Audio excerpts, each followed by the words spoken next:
So hey guys, welcome back to our YouTube channel. आज हम explain करने वाले हैं एक नया वीडियो। कहानी के शुरू में हमारा मेन कैरेक्टर सेवल हमें बैठे हुए दिखाया जाता है। कह रहा होता है कि मुझे कुछ भी याद नहीं आ रहा है, मुझे कुछ भी याद नहीं आ रहा है, मेरा नाम क्या है और मैं कहाँ से आया हूँ। तब एक लड़की उसके पास आती है और कहती है कि तुम्हारी आंखें बहुत ज्यादा प्यारी है, बिल्कुल मेरी तरह प्यारे बच्चे। और वो जब ऊपर देखता है तो उसको उसका चेहरा ठीक से दिखाई नहीं देता। कहती है कि चलो मैं तुम्हें अपने साथ लेके चलती हूँ, एक ऐसी जगह लेकर चलूंगी जहाँ पे तुम्हें कंफर्ट महसूस होगा। 3 साल के बाद हमें दिखाया जाता है सेवल को, इसे आज प्रिंसिपल ने बुलाया गया होता है और इसे बिल्कुल नहीं पता था कि प्रिंसिपल ने उसे क्यों बुलाया है। ये चुपचाप जा रहा होता है प्रिंसिपल के ऑफिस में। अभी ये रहता है एक मैजिक एकेडमी में, जो कि बहुत ही ज्यादा फेमस रहता है। यहाँ पर एक नोटिस बोर्ड दिखाया जाता है, सारे बच्चे उसी को देख रहे होते हैं, जिसमें सेवल का नाम आ चुका था। ये साफ साफ लिखा था कि प्रिंसिपल ने तुम्हें ऑफिस में बुलाया है। कह रहे होते हैं कि पता नहीं बेचारे ने क्या कर दिया है, प्रिंसिपल ने उसे ऑफिस में बुला लिया। और हमें ये भी पता चलता है कि जो सेवल रहता है वो इस पूरे एकेडमी में सबसे ज्यादा लोएस्ट स्टूडेंट रहता है, मतलब उसके ग्रेड्स और मैजिक बहुत ज्यादा ही लो रहते हैं। और सबको ऐसा लगता है कि प्रिंसिपल ने उसे एकेडमी से बाहर निकालने के लिए बुलाया है। और फिर सीन चेंज हो जाता है। यहाँ पे हमें सेवल को दिखाया जाता है जो कि चुपचाप जा रहा होता है, लेकिन अचानक से उसे कुछ आवाजें सुनाई देती हैं। इधर हमें विच को दिखाया जाता है जो दरवाजे पे रहती है और कह रही होती है, कुल्लू तुम दरवाजा क्यों नहीं खोलती हो, मैं कितनी देर से यहाँ पर हूँ, जल्दी से दरवाजा खोलो। यहाँ पर इस विच का नाम रहता है रॉक्स और ये भी एक मेन कैरेक्टर है। रॉक्स कह रही थी दरवाजा खोलते हो या नहीं, लेकिन तब तक वहाँ पर सेवल आ गया होता है। यहाँ पर रॉक्स को बहुत ही ज्यादा गुस्सा आता है। रॉक्स उससे कहती है तुम यहाँ पे क्या कर रहे हो, क्या तुम इस एकेडमी के स्टूडेंट हो। और वो बोलता है हाँ मैं एकेडमी का स्टूडेंट हूँ और प्रिंसिपल ने मुझे यहाँ पे मिलने के लिए बुलाया है। इस बात को सुनकर रॉक्स खुश हो जाती है। वो पूछता है कि तुम यहाँ पे क्या कर रही हो। वो बोलती है मैं तो यहाँ पे मिलने के लिए आई हूँ, लेकिन देखो ना वो तो दरवाजा ही नहीं खोल रही है। तुम इस एकेडमी के स्टूडेंट हो ना, तुम मेरे बहुत ही ज्यादा काम आ सकते हो। फिर रॉक्स उससे कह रही होती है कि तुम एक काम क्यों नहीं करते, तुम जाओ दरवाजा खोलो मेरे लिए, अभी तुम्हारे साथ साथ यहाँ अंदर चलूंगी। लेकिन वो साफ साफ मना कर देता है। वो कहता है कि नहीं ये नियमों के खिलाफ है, अगर मैंने ऐसा किया तो वो मुझे बाहर निकाल देंगे एकेडमी से और मैं बाहर नहीं जाना चाहता। लेकिन वो जबरदस्ती कर रही होती है, कह रही होती है कि तुम मेरी बात मानते हो या नहीं मानते हो। लेकिन वो उसकी बात नहीं मानता है। वो बोलता है मैं ऐसा नहीं कर सकता, अगर मैंने ऐसा किया तो मुझे बाहर निकाल दिया जाएगा। अभी यहाँ पर जो रॉक्स होती है उसे गुस्सा आता है। वो कहती है कि ठीक है अगर तुम नहीं मानते हो तो अपने स्टार को एक तेज धार वेपन में बदल देती है। कह रही होती है ठीक है तो हेलो कहो। वेपन को उसके गले के पास रख देती है और हमारा जो सेवल रहता है वो बहुत ज्यादा ही डर जाता है। रॉक्स कहती है ओहो बेचारा स्टूडेंट, अब इसकी मौत हो जाएगी। देखते हैं कि अभी भी प्रिंसिपल दरवाजा खोलती है या नहीं। लेकिन तब तक हम देखते हैं कि एक उल्फ वहाँ पे आ जाता है। वो कहता है कि तुम उस स्टूडेंट से दूर रहो। उस उल्फ और रॉक्स में लड़ाई हो जाती है और रॉक्स कहती है कि तुम एक 3rd ग्रेड के सर्वेंट हो।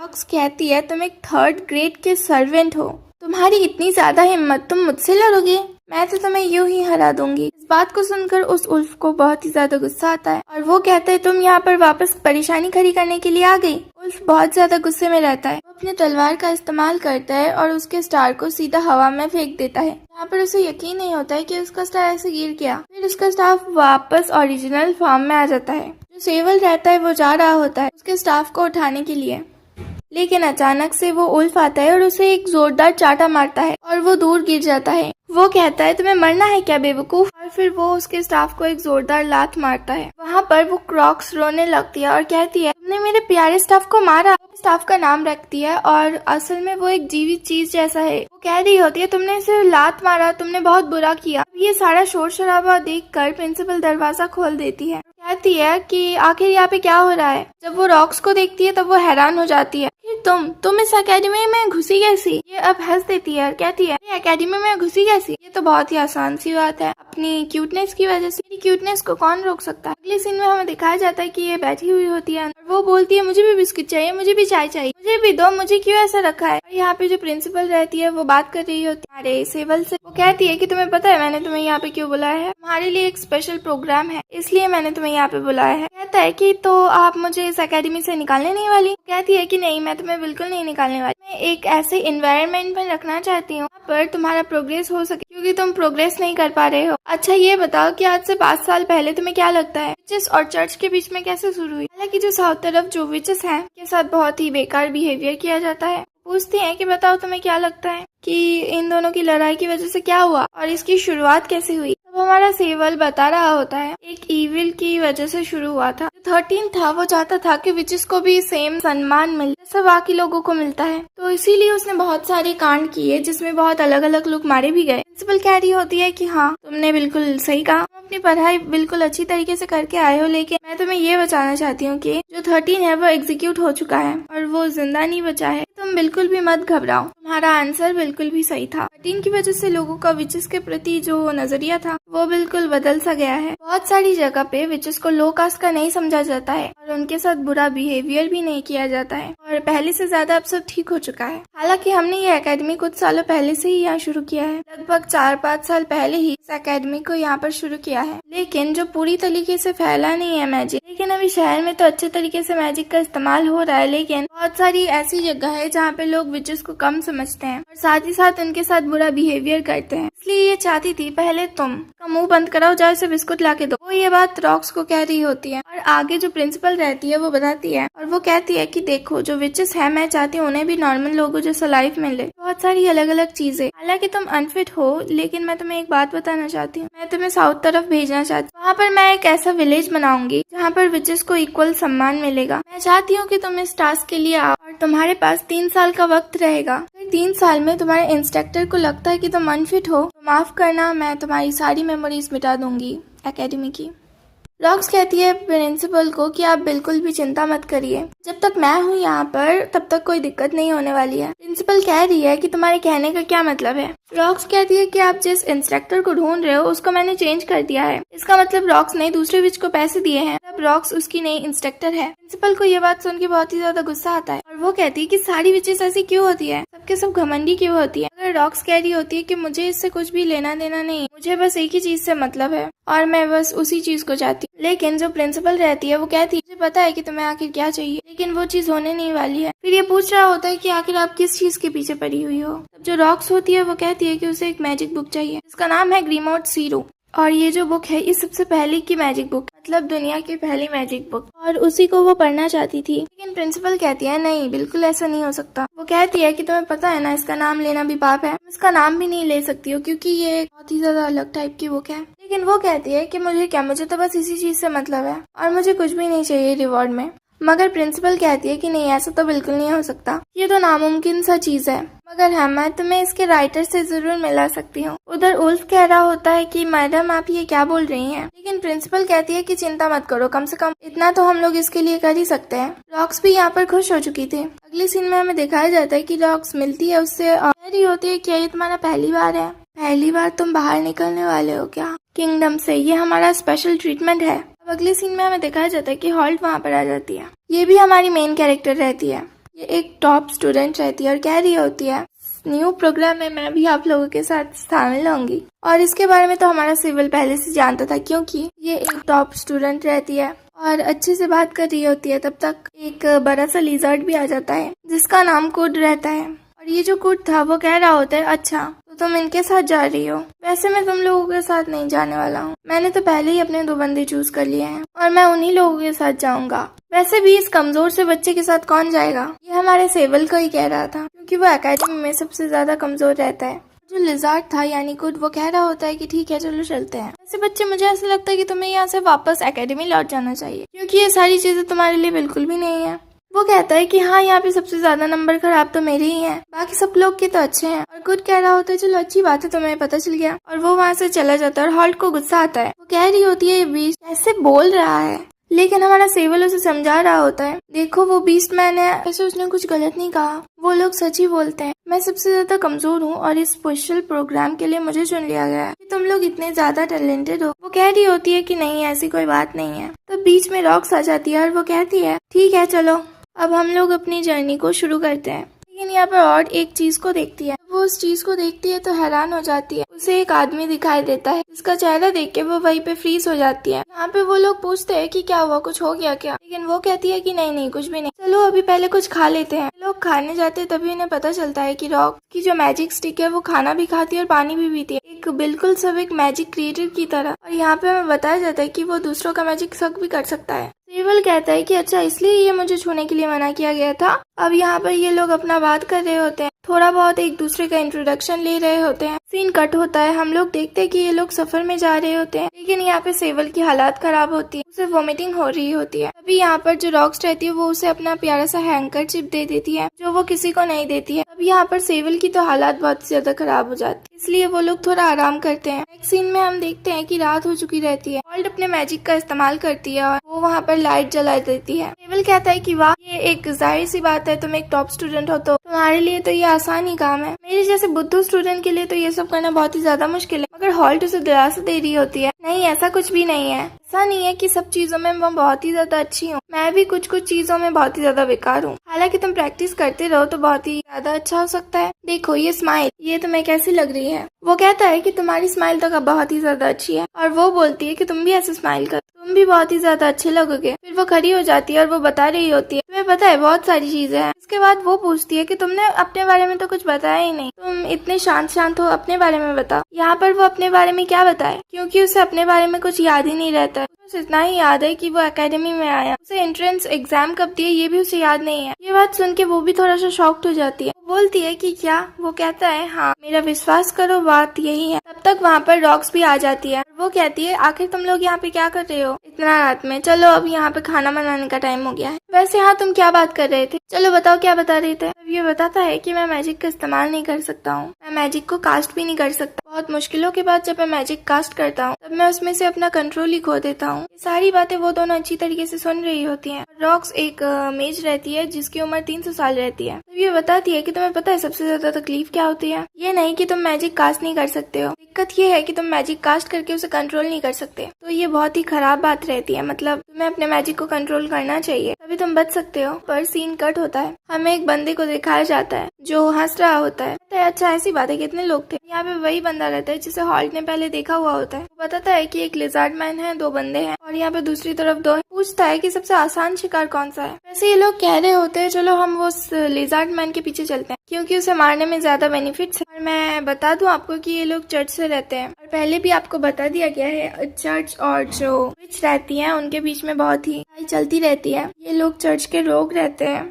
ये लोग मारना चाहते हैं। अगले सीन में हमें दिखाया जाता है कि ये लोग आ जाते हैं खाना खाने के लिए, लेकिन ये बहुत ही ज्यादा बोर हो रही होती है। केवल देखता है कि हॉल्ट बहुत ज्यादा खाना खाती है और वो उसके मुंह पर ही बोल देता है कि वाह तुम्हारा खाना तो कुछ ज्यादा ही है। वो कहती है कि यार ऐसी बातें मत करो। तभी वहाँ पे रॉक्स बता रही होती है मैजिशियन के लिए खाना ही सबसे ज्यादा जरूरी होता है क्योंकि उसके बॉडी से बहुत ही ज्यादा मैजिक गिरता है, तो खाने से वो अपने मैजिक को रिस्टोर करते हैं। वैसे तुम इसका फिगर भी तो देख ही रहे हो, कितना ज्यादा टाइट फिगर है, तो खाना तो जरूरी है। तब तक हमें 2 बंदों को दिखाया जाता है। वो लोग कहते हैं कि प्रोफेसर रॉक्स आप भी हैं, और वो कहते हैं कि हम लोग आपके साथ जर्नी कंटिन्यू करेंगे। लोग पूछते हैं कि आखिर कुड कहाँ पर है। वो लोग कहते हैं कि कुड बहुत ही ज्यादा मतलबी है, उसने हमसे कहा कि हम दोनों बहुत ही ज्यादा कमजोर हैं और हम दोनों उसके साथ सफर करने के लायक नहीं है। वो हमारा सारा सामान लेके वहाँ से गायब हो गया। लेकिन रॉक्स को यहाँ पर गड़बड़ लगती है। वो कह रही होती है कि तुम दोनों को कुछ चोट भी नहीं लगी है, ना ही कुछ हुआ है, और उसने तुमसे कहा कि तुम दोनों कमजोर हो और तुम दोनों यहाँ पर आ गए और वो सामान लेके अकेला चला गया। लेकिन तो यहाँ पर कुछ ना कुछ गड़बड़ ही लग रही है। लेकिन वो दोनों कह रहे होते हैं लेकिन क्या हुआ है। यहाँ पर रॉक्स को उन दोनों के ऊपर शक हो रहा होता है। वो कहती है कि आखिर उसने तुम्हें कमजोर क्यों कहा। तब अचानक से उसके दिमाग में आता है कि हाँ ऐसा हो सकता है कि विच हंटर्स आ गए हो। उसने पहले ही भाप लिया था। समझ नहीं आता है कि विच हंटर्स क्या होता है। तब रॉक्स बताती है कि विच हंटर्स वो होते हैं जो विचेस को मारते हैं, और कुड को ये पहले पता चल गया था, इसलिए उसने तुम दोनों को ऐसा बुरा भला कहा, इसलिए वो तुम्हारा सामान लेके भाग गया। वो तुम लोगों को बचाना चाहता था। यहाँ पर बता रहा होता है कि सेवल की उसने पहले मेरी भी जान बचाई थी, क्योंकि एक बार बहुत सारे स्टूडेंट मिलके उसको परेशान कर रहे थे और पुट इसके लिए खड़ा हो जाता है, जबकि वो उसे जानता भी नहीं था। वो एकेडमी में इसलिए आया था कमजोरों की मदद कर सके। सारी बातें सुनने के बाद जो रॉक्स रहती है वो कहती है तुम दोनों यहीं पे रुको, मैं जाती हूँ और उसे बचा के आती हूँ। कहते हैं कि नहीं हम भी आपके साथ चलेंगे। वो बोलती है कि नहीं ये बहुत ही ज्यादा खतरनाक है, वो लोग तुमसे नहीं निपटने वाले हैं, मैं जाऊंगी और उन्हें अकेला संभाल लूंगी। अगले सीन में हम देख रहे होते हैं कि ये दोनों रूम में बैठे हुए होते हैं। अब ये लोग कुछ कर भी नहीं सकते थे। हॉल्ट के दिमाग में ख्याल आता है कि हाँ उन्होंने तुम्हें हैंड की दी थी ना, हैंड की दो, मैं पता लगाऊंगी उनकी डायरेक्शन का। कहता है कि क्या तुम्हारे जैसे टॉप क्लास स्टूडेंट से यही उम्मीद थी मुझे। यहाँ अभी हमें दिखाया जाता है कि वो पता लगा रही होती है। वैसे ये सब करने की वजह से उन्हें स्कूल से तो बाहर निकाल दिया जा सकता है, लेकिन ये लोग घबराने वाले बिल्कुल नहीं थे। एकदम एग्जैक्ट लोकेशन का वो पता लगाते हैं कि वो लोग कहाँ पर है, और ये लोग आ चुके रहते हैं जंगल में। यहाँ पे हमारा सेवल कहता है कि तुम सच में कमाल की हो यार, मतलब एकदम लाइव लोकेशन तुमने पता लगा ली कि वो कहाँ पर है। हल्क कहती है तुम तो ठीक हो, लेकिन वो दोनों, ये लोग उन दोनों से भी पूछते हैं, लेकिन वो दोनों साफ साफ मना कर देते हैं। वो लोग कहते हैं कि नहीं, हमें एकेडमी से बाहर नहीं निकलना, कि ये सब करना एक जुर्म है, टीचर की बात ना मानना। तो वो दोनों नहीं आते हैं, लेकिन जो हमारा सेवल रहता है वो कहता है तुम उन्हें स्माइल करके भी तो समझा सकती थी, जैसे तुमने मुझे समझाया था। लेकिन वो कहती है कि देखो, स्माइल उनसे करवाई जाती है जिसको वो लगे कि वो स्माइल करने के लायक है, जैसा कि मुझे तुम लगे। और वैसे मैं तुम्हें एक बात बताऊं, तुम बहुत ज्यादा ही अच्छे लगे हो मुझे तो ऐसा लग रहा है कि मैं तुम्हें धीरे धीरे पसंद करने लगी हूँ। क्यों सेवल, बड़े प्यार से बोलती है इसका नाम, और वो एकदम शॉक में हो जाता है क्योंकि पहली बार किसी लड़की ने ऐसा बोला था। वो कहती है नहीं नहीं, अरे गलत मत समझना, मेरे कहने का मतलब वो बिल्कुल भी नहीं था। मेरे कहने का मतलब था कि हम दोनों एकदम फ्रेंड्स की तरह रह सकते हैं। वो कहता है कि अच्छा ठीक है। वैसे ज्यादा कुछ इसका रिएक्शन भी नहीं रहता है। फिर ये लोग आगे बढ़ते हैं। अचानक से हॉल्ट रुक जाती है। वो कहता है कि क्या हुआ। वो देखकर एकदम डर चुकी रहती है क्योंकि वहाँ पर हमें एक लिजार्ड की पूंछ को दिखाया जाता है जो कि कटा हुआ रहता है, और इन्हें लगता है कि ये कुट का है, और ये लोग बहुत ज्यादा ही डर चुके रहते हैं। लेकिन हमारा सेवल कहता है हो सकता है जानबूझ के यहाँ पे काट के छोड़ दिया हो। वो कहती है कि ऐसे वक्त में भी तुम। अब हमें हॉल्ट को दिखाया जाता है जो कह रही होती है कि ये तो कुडू का टेल है, क्या वो मर चुका है। लेकिन सेवल कहता है नहीं, वो मरा नहीं है, वो अपनी पूंछ को रीजेनरेट कर सकता है। फिर वो उसके पूंछ के पास जाते हैं और हॉल्ट उसे आराम से देख रही होती है। क्या सच में ये जिंदा है या फिर कुछ और है। फिर वो उसके पूंछ को पकड़ती है और बोलती है काफी ज्यादा स्लिपरी है, ये काफी ज्यादा अजीब है, लेकिन मुझे ये अच्छा लग रहा है। उन्हें कुछ पैरों के निशान दिखते हैं, जहाँ एक तो कुट के रहते हैं और दूसरा रॉक्स का, और तीसरा उस हंटर के रहते हैं, यानी विच हंटर के। लेकिन यहाँ पर इन्हें समझ नहीं आता क्योंकि एक ही विच हंटर के पैरों के निशान रहते हैं। तभी हॉल्ट कहती है क्या तुम्हें याद नहीं है कि हमें इसके बारे में पढ़ाया गया था, क्लास में इसके बारे में पढ़ाया गया था। ये जो विच हंटर्स रहते हैं ये बहुत ही ताकतवर रहते हैं। आखिर कुडो क्यों अकेले भाग गया, जबकि वो सिर्फ एक ही था, जबकि विच हंटर सिर्फ एक ही है। लेकिन यहाँ पे हॉल्ट को पता रहता है क्योंकि इन्हें क्लास में पहले भी पढ़ाया जा चुका है। जो विच हंटर्स रहते हैं उनका एक ऑर्गेनाइजेशन होता था जो बहुत ही ज्यादा बड़ा हुआ करता था, लेकिन बाद में उस ऑर्गेनाइजेशन को डिसबैंड कर दिया गया जब विचेस दुनिया में इज्जत सम्मान पाने लगी तब। लेकिन अभी भी उस ग्रुप में कुछ लोग ऐसे हैं जो बिना ग्रुप के ही लोगों को मारने चले आते हैं क्योंकि उन्हें विच से बहुत ज्यादा नफरत रहती है। अब इन लोगों को लगता है कि कुडो को जान तो खतरे में होती है। ये लोग बोलते हैं कुडो को तो बचाना पड़ेगा, वो ऑर्गेनाइजेशन बहुत ही ज्यादा खतरनाक है, मुझे लगता है कि हमें यहाँ से भाग जाना चाहिए। इधर हमें कुडो को दिखाया जाता है जो कि आराम से पेड़ पे बैठा रहा होता है। बाल ये बच चुका होता है, उनसे सोच रहा होता है कि चलो अब जल्द से जल्द यहाँ से निकल जाए। और फिर हमें रात के सीन को दिखाया जाता है जब ये विच हंटर्स इन तीनों का पीछा कर रहे थे, कुडो और उनके दोस्तों का। तब इनके दोनों दोस्त काफी डर चुके होते हैं और कह रहे होते हैं कि हमें क्या करना चाहिए। लेकिन कुडो को पता होता है कि ये विच हंटर्स काफी ताकतवर है, इसलिए वो अपने दोस्तों को बुरा भला कहता है और कहता है कि तुम में जरा भी हिम्मत नहीं है, तुम लोग अपने आप को विच हंटर्स कहते हो। और वो यहाँ से भाग जाता है अकेले, और आपको तो आगे की कहानी पता है। यहाँ पे हम देखते हैं कि जो ब्रांच पे वो खड़ा था वो ब्रांच टूट जाता है और ये जैसे ही जमीन पे गिरता है और जमीन पे पूरे कांटे बिछाए रहते हैं, इसके पैर में चुभ जाता है। इधर में हॉल्ट को दिखाया जाता है जो कि बता रही होती है जब मैं छोटी थी तब एक विच हंटर से मेरा सामना हुआ था। ये दूसरे गाँव गई थी अपने दोस्त से मिलने के लिए, लेकिन जब वो वहाँ पर पहुँचती है तब वो देखती है कि पूरा गाँव खत्म हो चुका है और जो हंटर था वो कह रहा होता है तुम्हारे यहाँ पे कोई दोस्त है क्या। वैसे यहाँ पे जितने भी लोग थे मैंने उन सभी लोगों को मार दिया, बताओ क्या तुम भी एक विच हो क्या। लेकिन उस वक्त वो काफी ज्यादा छोटी रहती है, ऑल्ट बहुत ही ज्यादा डर चुकी थी और वो कहती है कि नहीं मेरा कोई भी दोस्त नहीं है, और वहाँ से भाग चुकी रहती है। वो देख रही थी कि उसकी दोस्त अब मर चुकी है, वो जिंदा नहीं है, वो बहुत ही ज्यादा डर गई थी। और फिर यहाँ पे प्रेजेंट में सीन आता है जहाँ पे सेवल उसे बता रहा होता है अच्छा हो सकता है कि उसी ने कुडो के ऊपर हमला किया हो, क्योंकि उस वक्त ऐसा ही था। वो कहता है कि चलो हमें वापस चलना चाहिए, अगर हम लोग वापस नहीं गए तो बहुत दिक्कत हो जाएगी। लेकिन तभी उन्हें कुडो की चिल्लाने की आवाज आती है और वो लोग कंफर्म हो चुके होते हैं इनके आसपास में ही रहता है। लेकिन हॉल्ट कहती है कि हमें वापस चलना चाहिए। सेवल उसे कह रहा होता है नहीं हम वापस नहीं जाएंगे, लेकिन वो कहती है कि अगर प्रोफेसर ने हमें देख लिया, प्रोफेसर यानी रॉक्स ने हमें देख लिया तो वो हम पे गुस्सा करेगी। सेवल कह रहा होता है कि क्या तुम्हारी दोस्त उस वक्त जिंदा रहती, क्या तुम उस जगह से भाग जाती, क्या तुम उससे लड़ती नहीं। या फिर अपने दोस्त को बचाने की कोशिश नहीं करती। तुम वहाँ से इसलिए भाग गई क्योंकि तुम्हारी दोस्त मर चुकी थी। और इधर हमें कूडो को दिखाया जाता है जिसकी हालत काफी ज्यादा खराब हो चुकी थी। वो धीरे धीरे करके आगे बढ़ता है लेकिन रस्सी में फिर से उसका पैर गिर जाता है। वो देखता है कि आसपास कहीं कोई ट्रैप तो नहीं है, लेकिन तब तक वहाँ पे वो हंटर आ जाता है और वो कहता है कि तुम छोटे से लिजार्ड कहीं के, तुम्हें क्या लगता है मैं तुम्हें छोड़ दूंगा। कूडो को इस बंदे का नाम भी पता रहता है क्योंकि ये काफी ज्यादा फेमस रहता है। कूडो जानता था इसके मैजिक कोई असर नहीं होने वाला उसके ऊपर, लेकिन वो फिर भी इस्तेमाल करता है और वहाँ से भागने की कोशिश करता है। यहाँ पर उसके पैर में बहुत बड़ा छेद हो चुका था। वो हंटर उसके पास आ जाता है और कहता है, ओ मेरे प्यारे लिजर्ड तुम कहाँ जा रहे हो। वो अपने बड़े से हैमर से सीधे कूडो के पेट में मारता है और ये हमला काफी जोरदार था।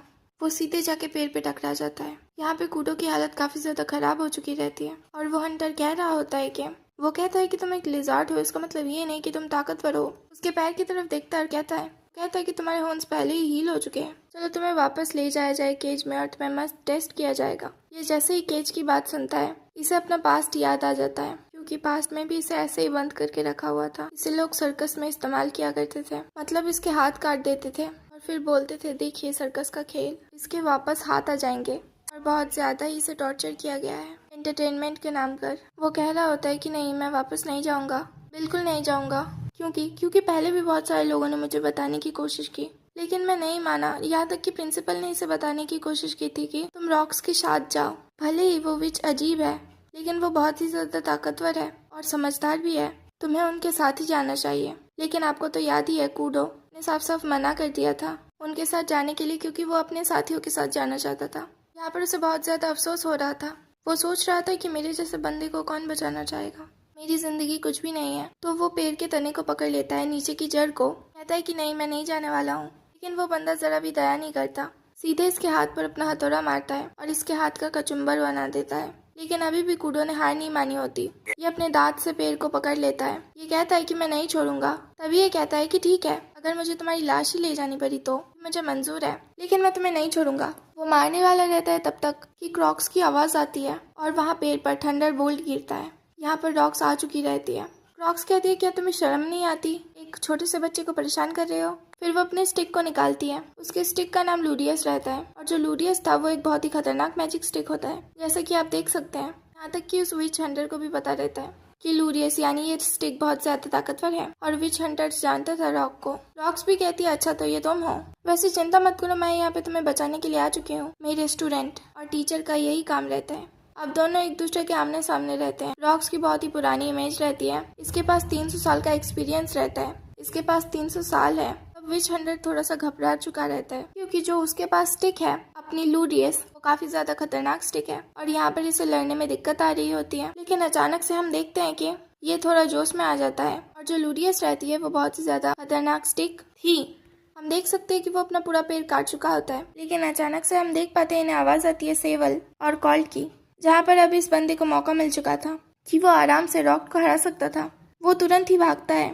सेवल और रॉक आ ही रहे होते हैं कि लेकिन अचानक से ये उसके पास आ जाता है। यहाँ पर जो सेवल रहता है उसको धक्का दे देता है बचने के लिए, लेकिन वो जो बंदा रहता है विच हंटर वो हमारे सेवल को पकड़ लेता है और उसका गला बहुत जोर जोर से दाब रहा होता है। जैसे ही हॉल्ट उस बंदे को देख रही थी विच हंटर को उसकी मेमोरीज वापस से एकदम चल रही होती है कि कैसे उसने अपने दोस्त को खो दिया। अभी यहाँ पर वो कुछ भी नहीं कर सकती थी क्योंकि उसका गला और उसका हाथ था। रॉक्स भी आ चुकी रहती है। यहाँ हॉल्ट कहती है प्रोफेसर आप हमारी चिंता मत करिए, आप उन्हें मार दीजिए। इधर रॉक्स कह रही होती है कि तुम जानते हो ना अगर तुमने उसे मार दिया तो तुम भी जिंदा नहीं बचने वाले हो। लेकिन विच हंटर्स कह रहा होता है कि मुझे इससे कोई फर्क नहीं पड़ता, देखो एक और रास्ता है, अगर तुम अपनी मैजिक स्टिक मुझे दे देती हो तो मैं इस बच्चे को छोड़ दूंगा, फिर हमारे बीच में कोई भी खून खराबा नहीं होने वाला। देखो तुम भी जा सकती हो, तुम्हारे बच्चे भी जा सकते हैं और मैं भी अपना चला जाऊंगा। बोलो इसके बारे में क्या ख्याल है, वरना हम सभी लोग एक साथ मरेंगे। अब यहाँ पर रॉक सोचने लगती है कि नहीं मैं ऐसा नहीं कर सकती, ये नहीं हो सकता है, लेकिन फिर वो दे देती है क्योंकि वो बहुत जोर से उसका गला दबा रहा था। अब यहाँ पर वो जो विच हंटर रहता है वो कह रहा होता है ठीक है चलो अब खेलने का वक्त खत्म हो चुका है। लेकिन हम देख पाते हैं जो हॉल्ट रहती है वो कहती है कि नहीं आपको ऐसा नहीं करना चाहिए था, आप जाइए उसे खत्म करिए। वो विच हंटर कहता है कि तुम ओ हॉल्ट कितने दिन बाद हम लोग मिल रहे हैं, अरे इसमें शर्माने वाली कोई बात नहीं है। और हमारे सेवल से कहता है कि जाओ और उस स्टाफ को लेकर आओ। ये एक चोगा निकालता है और कहता है इस चोगे के अंदर वो स्टाफ रहेगा तो वो एक नॉर्मल लकड़ी के सिवा और कुछ भी नहीं है। जाओ, वो तुम्हारे मैजिक एनर्जी को ट्रेन नहीं करने वाला। जाओ और मेरे लिए उसे उठा कर ले आओ। अब यहाँ पर वो जा रहा होता है और कुछ कर भी नहीं सकता था और कहता है कि ओ हॉल्ट, ओ हॉल्ट, तुम ऐसे खड़े होके क्या देख रही हो? क्योंकि वहाँ पर वो बहुत ही ज़्यादा घबरा चुकी रहती है। और फिर ये कहता है कि तुम्हें तो हमने मैजिक एकेडमी में जासूसी करने भेजा था। फिर हमें हॉल्ट के बारे में बताया जाता है। बचपन में इसके सर के ऊपर 2 सिंह रहते थे। सर के ऊपर सिंह रहते थे तो सब उसे चाइल्ड ऑफ डेवली बुलाते थे, क्योंकि बचपन में सर के ऊपर सिंह रहते हैं। लेकिन उसके मॉम ही उसे समझा रही होती है, देखो सर पे सिंह रहने से कुछ नहीं होता है, तुम हमेशा मुस्कुराते रहना, और वही बात सीख रही होती है। लेकिन इसके बाद हमें दिखाया जाता है ये एक चर्च में रहती है, तो चर्च के लोग इसके सिंह को काट डालते हैं। हालांकि ये नहीं चाहती थी, फिर भी इसके सिंह को वो काट डालते हैं। और इसके बाद जो चर्च का पुराना पैतरा रहा है कि लोगों को अपना मन माना कि देखो यहाँ पर तुम हमारे पास आ चुकी हो, कि हमारे गॉड तुम पे रहम करेंगे, और वही वगैरह वगैरह। जब वो बड़ी हो जाती है तब इसे एकेडमी में, यानी विचेस के एकेडमी में जासूसी करने के लिए भेजा जाता है, जो कि चर्च का फैसला रहा है। और जो चर्च था वो चाहता था कि ये बड़ी होकर मेज बने, ताकि जो विचेस है उनकी और भी ज़्यादा इन्फॉर्मेशन चर्च को दे दे, और अंत में और चर्च हर विचेस को मार देता था। हालांकि हम जानते हैं कि ये टॉपर स्टूडेंट रही है, ये सही बोले तो मेज ही बनना चाहती थी, ये नहीं चाहती थी चर्च का कोई काम करना। और इसके दिल में बहुत ही ज़्यादा बेचैनी बढ़ने लगी कि ये क्या करे। और वो सोचती है कि चर्च को बता दूँ क्या कि मैं मेज बनना चाहती हूँ, मैं तुम्हारे लिए काम नहीं करना चाहती। लेकिन कभी भी ये बता नहीं पाई। ग्रेजुएशन भी नज़दीक आ चुकी थी। तब प्रिंसिपल इसके सामने ऑफर रखती है, जो कि 3 साल का स्पेशल कोर्स रहता है। और ये स्पेशल कोर्स सुनने के बाद ये बहुत ही ज़्यादा खुश हो जाती है और एडवेंचर पे आने के लिए तैयार हो जाती है। लेकिन उस दिन आपको याद है उसने एक अनदेखा चेहरा देखा था, और क्यों घबरा गई थी ये तो आपको पता चल ही चुका है। यहाँ पर वो बहुत ही ज़्यादा घबरा जाती है और कह रही होती है कि मुझे माफ़ करना, मैंने तुम सभी लोगों को धोखा दिया। असल में मैंने खाने में पॉइजन मिलाया था। वो पॉइजन मैं खुद खाने वाली थी, लेकिन गलती से हमारे सेबल ने उसे खा लिया होता है, और सेबल ने उस पॉइजन को खा लिया रहता है। और सेबल ने उस पॉइजन को खा लिया रहता है तो उसकी मौत तो नहीं होती है, मगर उसे वॉमिटिंग हो रही थी, जो रास्ते में बहुत ज़्यादा हो रही थी। ये बहुत ही ज़्यादा डिप्रेस में आ चुकी थी, क्योंकि ये किसी को धोखा नहीं देना चाहती थी। लेकिन फिर भी इसने एक तरीके से सबको धोखा ही दे दिया। रॉक्स को धोखा दिया, सेवल को धोखा दिया, यानी सबको धोखा दे दिया। लेकिन जो सेवल रहता है वो मुस्कुराता है और कह रहा होता है कि तुम ऐसा मत कहो, इसमें तुम्हारी कोई गलती नहीं है। कॉर्ड सोच रही रहती है कि मैंने इन्हें धोखा दिया, लेकिन फिर भी ये मुस्कुरा रहा है। और फिर उसे सेबल की बात याद आती है, जब वो कह रहा था अगर तुम्हारी दोस्त जिंदा रहती तो फिर क्या तुम उसे ऐसे ही छोड़ देती। अब यहाँ पर हॉल्ट बहुत ज़्यादा गुस्से में आ जाती है और वो कहती है नहीं, मैं अपने दोस्तों को वापस नहीं छोड़ सकती हूँ, इस बार तो बिल्कुल भी नहीं। वो कुड की पूंछ निकालती है और फिर उसके पूंछ पर मैजिक करना शुरू कर देती है। यहाँ पर हम देखते हैं कि उसका मैजिक ऑरा बहुत ही ज़्यादा तेज रहता है, और हंटर को समझ में आ चुका था। वो तुरंत अपना चोगा लेता है। हम देखते हैं कि वो उसके चोगा पर उसके मैजिक का कोई असर ही नहीं होता। यहाँ पर वो हंसते हुए कह रहा होता है इसका मतलब ये है कि तुम हमें भी धोखा दे रही हो, मतलब अब तुम्हारी जान कोई भी नहीं बचा सकता है। वो सीधे आगे बढ़ रहा होता है। यहाँ पर जो स्टाफ रहता है वो हमारे सेबल के पास में गिर चुका होता है। अब जो स्टाफ रहता है वो कह रहा होता है कि आओ मुझे टच करो। हमारे सेबल ने इसे टच किया तो इसकी पूरी मैजिक एनर्जी ड्रेन हो जाएगी। क्रॉक्स कह रही होती है कि नहीं, उसे टच मत करना। वो कहता है कि माफ़ कर दीजिएगा प्रोफेसर, लेकिन मेरे पास इसके अलावा और कोई भी रास्ता नहीं है। और जो स्टाफ रहता है वो कहता है आओ मुझे टच करो। वो जैसे ही उसे टच करता है हम देखते हैं बहुत ज़्यादा ही मैजिक एनर्जी लीक हो रही होती है उसके अंदर से। इतनी ज़्यादा मैजिक एनर्जी रॉक्स ने बहुत कम ही देखी हुई होती है, और हमें दिखाया जाता है कि मैजिक एनर्जी इतनी ज़्यादा बड़ी हो जाती है कि वहाँ पर होता है एक बहुत बड़ा धमाका। अगले सीन में हमें दिखाया जाता है जो सेबल रहता है वो बेहोशी की हालत से उठता है और देखता है हॉल्ट उसके ऊपर है। वो तुरंत ही उसे गले लगा लेती है और वो कहती है कि फाइनली तुम उठ ही गए। रॉक्स बहुत ही ज़्यादा गुस्से में रहती है। वो कह रही होती है तुम बेवकूफ़ कहीं के, तुम लोगों की वजह से ही ये सब हाल हुआ। तुम्हें किसने कहा था उसे टच करने के लिए? तुम्हें टच नहीं करना चाहिए था, तुम्हारी जान जा सकती थी, समझे? और वो सभी एक लाइन से गुस्सा कर रहे होते हैं। कुड कहता है कि इसमें मेरी क्या गलती? वो कहती है कि तुम्हारी ही गलती है बेवकूफ़, अगर तुम हमारे साथ चलते तो ये सब बिल्कुल भी नहीं होता। और तुम्हें मेरी एग्जैक्ट लोकेशन के बारे में कैसे पता चला? तुम लोगों की मैजिक एनर्जी कुछ ज़्यादा ही बढ़ गई है। हाँ, तब तो मेरी रिस्पॉन्सिबिलिटी भी बहुत ज़्यादा बढ़ गई है। तुम लोग बहुत ही ज़्यादा बदमाश हो।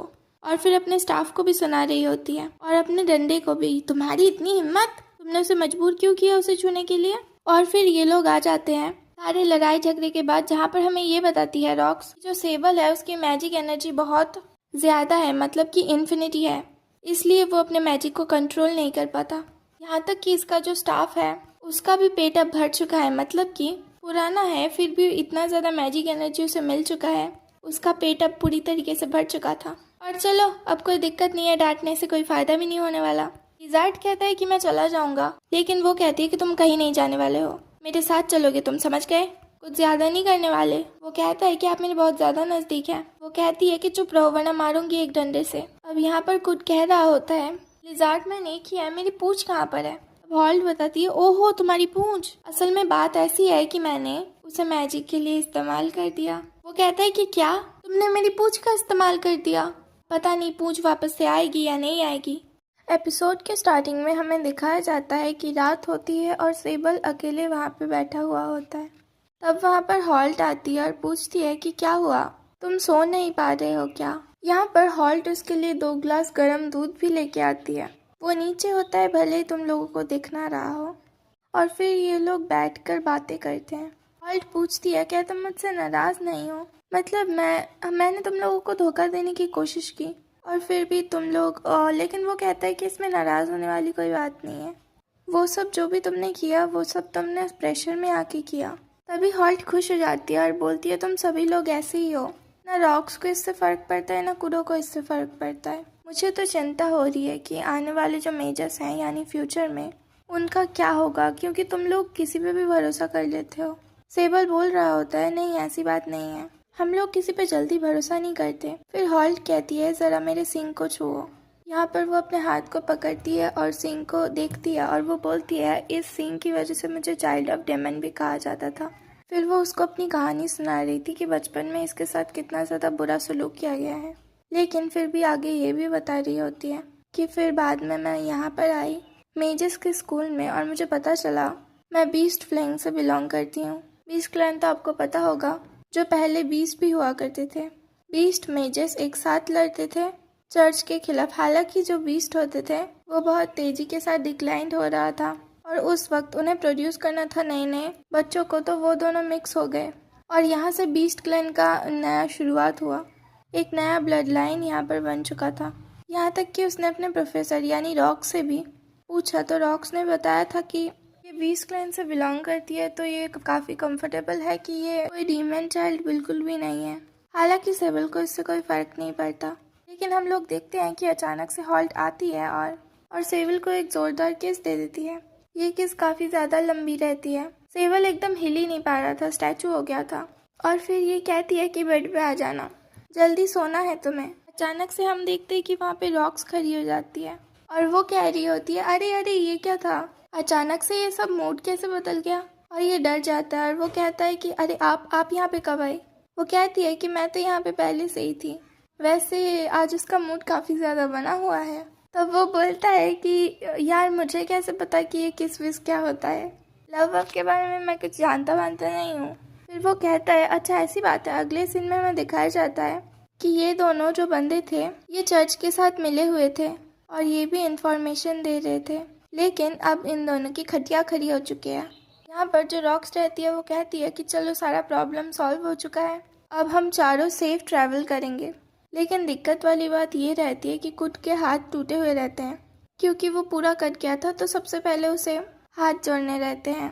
रॉक्स कहती है कि चलो सबसे पहले मैं हीलिंग मैजिक का इस्तेमाल करूंगी, लेकिन हीलिंग मैजिक का इस्तेमाल करने के लिए बहुत ज़्यादा मैजिक की इन्हें ज़रूरत रहती है। लेकिन उसके लिए भी कोई टेंशन नहीं थी, क्योंकि सेबल उनके पास रहता है जिसके पास अनलिमिटेड पावर रहती है और वो उसे आराम से हील कर भी सकता था। लेकिन इसमें दिक्कत वाली बात ये रहती है, लेकिन जो सेबल की एनर्जी है वो अनकंट्रोलेबल है, मतलब वो अपनी एनर्जी को कंट्रोल नहीं कर पाता और इस वजह से बहुत ज़्यादा प्रॉब्लम भी हो सकता है, क्योंकि जो कुड है उसका बॉडी फट भी सकता है या फिर बहुत ज़्यादा चीज़ें भी हो सकती हैं। लेकिन जो सेबल रहता है वो कहता है कि नहीं मैं अपनी कोशिश ज़रूर करूँगा, ठीक है मैं करूँगा। रॉक्स कह रही होती है कि सबसे आसान तरीका ये हो सकता है कि तुम दोनों एक दूसरे के करीब आओ, फिर एक दूसरे को किस कर दो, इससे धीरे धीरे एनर्जी जाएगी।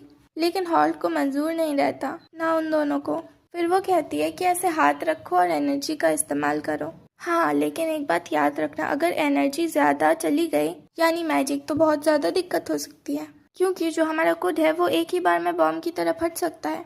ये सब बात सुन के सेबल थोड़ा सा डर चुका रहता है, लेकिन फिर भी वो मना नहीं करता है। अब यहाँ हमें दिखाया जाता है जो रॉक्स रहती है वो मीडिएटर का काम करती है। ये इन दोनों के बीच में आ जाती है ताकि एनर्जी फ्लो को वो कम ज़्यादा कर सके।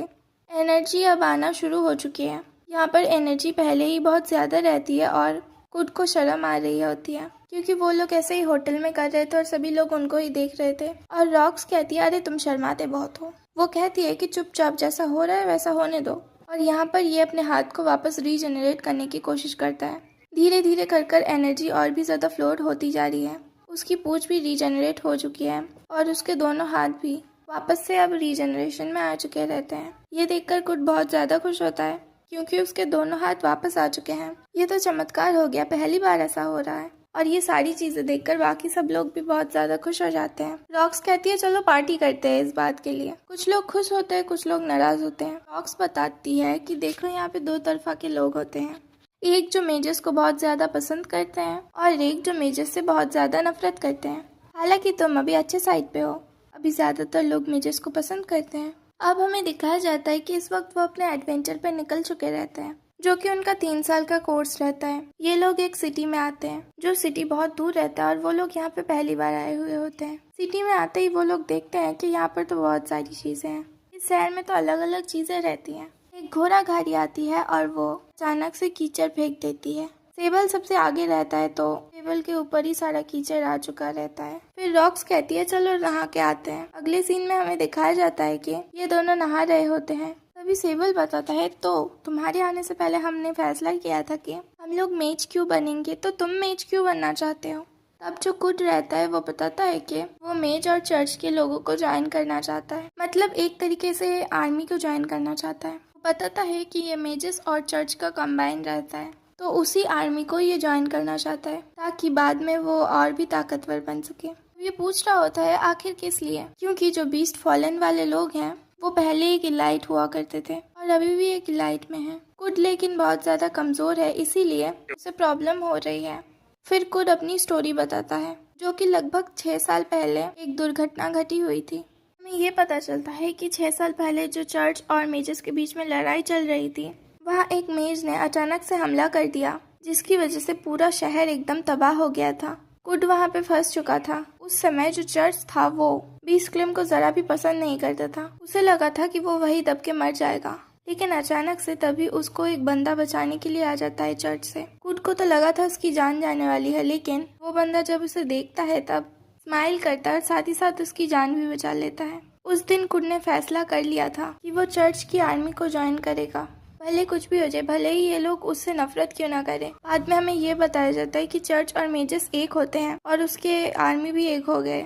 अब जब आर्मी एक हो गई है तब ये और भी आसान हो गया है। लेकिन अचानक से वहाँ पर रॉक्स आ जाती है, वो भी एकदम से आ जाती है। तो ये लोग कहते हैं तुम पागल हो क्या, कुड कह रहा होता है, लेकिन ये कहती है तुम लोग पागल हो क्या। तो इन लोगों को शर्म लाज रहती है, लेकिन ये लोग खुद ही निकल जाते हैं और कहते हैं हम लोग दूसरे रूम में चलते हैं। जब ये लोग दूसरे रूम का दरवाजा खोल रहे होते हैं तब यहाँ पर तो हॉल्ट रहती है, जो कि अभी अपने कपड़े चेंज ही कर रही थी। इन दोनों को देखकर वो एकदम से फ्रीज हो जाती है। ये कुछ बोल ही नहीं पा रही होती है। ये दोनों भी फ्रीज हो जाते हैं। तुरंत ही कुड टॉवल निकालता है और कहता है कि ये लो इसे लपेट। लेकिन दिक्कत वाली बात ये रहती है कि वो अपना टॉवल नहीं निकालता है, वो हमारे सेबल का टॉवल निकाल देता है। उसका टॉवल निकल जाता है तो एकदम हॉल्ट जोर से चिल्लाती है यहाँ मॉन्स्टर, और वो वहाँ से भाग जाती है। कुड भी कहता है नहीं में मॉन्स्टर है तुम्हारा, तो काफी ज्यादा खतरनाक है तुम्हारा तो। लेकिन फिर हमें ये दिखाया जाता है कि उसके बाद ज्यादा कुछ होता नहीं है। ये लोग कॉम्प्रोमाइज कर लेते हैं और आगे ये लोग अपनी जर्नी को कंटिन्यू कर रहे होते हैं। रॉक्स इनका बहुत ही अच्छी तरीके से ख्याल रख रही होती है। रॉक्स इन्हें ट्रेनिंग देती है, इन्हें हंटिंग करना सिखाती है, ये बताती है कि जंगल में कैसे सरवाइव करना है और वगैरह वगैरह जितने भी सर्वाइवल की चीजें रहती हैं वो सभी इन लोगों को सिखा रही होती है। यहाँ पर हॉल्ट कहती है कि आप बिल्कुल हमारी मदर की तरह हैं, हमारा पूरा ख्याल रख रही हैं। वो कहती है कि मेरे इतने गंदे बच्चे नहीं हो सकते हैं, लेकिन जो हॉल्ट रहती है वो उसको गले लगा लेती है और वो कहती है कि तुम कितने अच्छे हो। तो यहाँ पे ये लोग ऐसे ही चलते जा रहे होते हैं। यहाँ पे कुट पूछता है कि हमें एस्कॉर्ट कर लेने के बाद, मतलब मिशन पूरा हो जाने के बाद आखिर आप क्या करने वाली है, मतलब इसके आगे कुछ प्लान तो होगा ना। वो बताती है कि हाँ, इसके बाद मैं मिलने वाली हूँ क्रीमोर के राइटर से, जो क्रीमोर बुक है उसके राइटर से। जिसे सुनने के बाद वो शॉक हो जाता है और वो कहता है फिर आगे क्या करने वाली है। तब वो बताती है हम लोग बात करेंगे और कुछ भी नहीं। फिर हमें ये बताया जा रहा होता है कि जो रॉक्स रहती है वो माँ नहीं बन सकती है, इसलिए उसे लव वव में कोई इंटरेस्ट नहीं रहता है। वैसे भी मेजर्स को चुड़ैल भी कहा जाता है, तो समझ सकते हो तुम लोग। और यहाँ पर वो अपने बारे में बता रही होती है कि मुझे नए नए एडवेंचर्स पे जाना बहुत ज़्यादा पसंद है। जैसा कि इससे पहले लड़ाई हुआ था नॉर्थ में 6 साल पहले, तुम्हें याद ही होगा कैसे मेज ने ऐसे कर दिया था, और उस लड़ाई में भी मैंने हिस्सा लिया था। बहुत ज़्यादा ही मज़ा आ गया था, बहुत ज़्यादा खून खराबा भी हुआ था। हालांकि रॉक्स ने भी बहुत लोगों को मारा होता है, लेकिन सब कुछ वो लोग अपने बेनिफिट के लिए करते हैं। सेबल कहता है कि मुझे नहीं लगता आप बुरे हैं, मुझे लगता है कि आप अच्छे हैं। कह रही होती है कि अच्छा, अच्छी बात है, चलो अब अपनी जर्नी को आगे कंटिन्यू करते हैं। तब तक हमें एक बच्चे को दिखाया जाता है जो दौड़ते दौड़ते सीधे इनके पास आता है और वो कह रहा होता है कि तुम लोग यहाँ पे क्या कर रहे हो, भागो यहाँ से। वो रॉक्स का हाथ पकड़ता है और बोलता है चलो यहाँ से, वरना वो तुम्हें मार देगा। अब जो बच्चा रहता है वो उन्हें एक ट्री के पास लेके आता है। यहाँ पर एक छेद रहता है और वो लोग अंदर आ चुके रहते हैं। यहाँ पर हम देखते हैं जो छोटा बच्चा रहता है वो एक मैजिक का इस्तेमाल कर सकता था और वो एक बैरियर लगा देता है और कहता है कि तुम लोग शांत रहना, क्योंकि ये बाहर से दिखने में विजिबल लगेगा लेकिन ये साउंड को नहीं रोक सकता है। रॉक्स कहती है कि तुम छोटे हो लेकिन जादू फिर भी कमाल का है। तब तक हमें एक बंदे को दिखाया जाता है जो टाइगर रहता है और वो बोलता है तो कहाँ पर हो? वैसे मुझे हार्ट बीट की आवाज़ सुनाई दे रही है, लेकिन पता नहीं तुम कहाँ पर छुपे हो। तभी वो पेड़ पर एक जोरदार हमला करता है और उसका डिफेंस पूरी तरीके से टूट जाता है। अब ये लोग कहते हैं कि हम लोग इस बच्चे को बचाएंगे, तुम इसे नुकसान नहीं पहुंचा सकते हो। हम लोग मेजर्स हैं और साथ ही साथ हमारे पास सेवल है जिसके पास अनलिमिटेड मैजिक है। लेकिन वो जो बड़ा सा टाइगर रहता है वो कहता है अच्छा तो ऐसी बात है, चलो देखा जाए। लेकिन पीछे से देखते हैं कि रॉक्स आ चुकी रहती है उस पर हमला करने के लिए, लेकिन वो बचा लेता है। रॉक्स कहती है कि तुम लोग यहाँ से भागो। इसी मौके का फायदा उठाते हुए वो तीनों यहाँ से भाग जाते हैं। अब सिर्फ ये दोनों एक दूसरे के आमने सामने में रहते हैं, लेकिन ये जो बड़ा सा बीस्ट था वो जानता था इस स्टाफ के बारे में। ये जो स्टाफ है ये बहुत ही ज्यादा फेमस है और क्यों है ये भी उसे पता है। फिर वो कहता है कि देखो मैं एक मर्सनरी हूँ, मैं जानता हूँ कि मैं ये लड़ाई नहीं जीत सकता हूँ, तो मैं लड़ना भी नहीं चाहता हूँ। रॉक्स कहती है कि अगर मैंने तुम्हें मार दिया तो तुम्हारी जगह कोई और आ जाएगा लड़ने के लिए। क्यों, सही कह रही हो ना। बीस्ट कहता है कि तुम काफी ज्यादा समझदार हो, मैं उस बच्चे को नुकसान नहीं पहुंचाना चाहता हूँ। मैं चाहता हूँ कि वो अपने विलेज में वापस चला जाए, ये उसे नुकसान नहीं पहुंचाना चाहता। और हाँ, तुम्हारे ये जो कोर्स के लोग हैं ये लोग भी तो विलेज में गए हैं, तुम जाओ उनके पीछे देख लो वरना खतरा हो सकता है मैं विलेज में। मैं नहीं चाहता हमारे स्टूडेंट को खतरा हो। वैसे भी ये जो तुम्हारा स्टाफ है लूडन काफी ज्यादा अच्छा है। मैं तुमसे बस इतना कहना चाहता हूँ कि तुम्हारे प्यारे स्टूडेंट उस विलेज में गए हैं तो जाकर अपने स्टूडेंट को देखो। इधर हमें दिखाया जाता है कि वो बच्चा कह रहा होता है कि फादर मैं वापस आ गया, और फिर अपने फादर को ये भी बता रहा होता है। फादर सबको बोल रहे होते हैं तो तुम ये फील्ड प्रोग्राम वाले बच्चे हो, है ना। वो सभी लोग शॉक हो जाते हैं, कहते हैं कि आपको हमारे बारे में कैसे पता। वो कहते हैं जाहिर सी बात है क्योंकि तुम्हें यहीं पर आना था, तुम लोगों की डेस्टिनी यही विलेज और तुम लोग यहाँ पे आ चुके हो। वो बच्चा कहता है कि फादर इन लोगों ने मेरी जान बचाई। वो फादर कह रहे होते हैं चलो ये तो बहुत अच्छी बात है, और तुम लोग जंगल में उस बीस्ट से भी मिले होगे। वो बीस्ट, वो पूछ रहे होते हैं हाँ वो बीस्ट था कौन। फिर वो बताते हैं कि वो बीस्ट एक गार्डियन है और जो विच यहाँ पे रहा करती थी उससे उसका तगड़ा लड़ाई होता था। मतलब यहाँ पर पहले एक विच हुआ करती थी जो कि बहुत ज्यादा खतरनाक थी, लेकिन गार्डियन ने आकर उस विच को भगा दिया है। और साथ ही साथ ये उन लोगों को सलाह दे रहे होते हैं कि देखो तुम लोगों को वापस चले जाना चाहिए क्योंकि वो काफी ज्यादा खतरनाक है। और यहाँ पर हमारा सेबल सोचता है हम 5 स्टूडेंट यहाँ पर आए जिसमें से 3 धोखेबाज थे, साथ ही साथ एक गुड है जो बहुत ही ज्यादा मतलबी है, अजीब टाइप का बीस्ट फॉलेंट है, और मैं एक ऐसा स्टूडेंट हूँ जो किसी भी काम का नहीं है।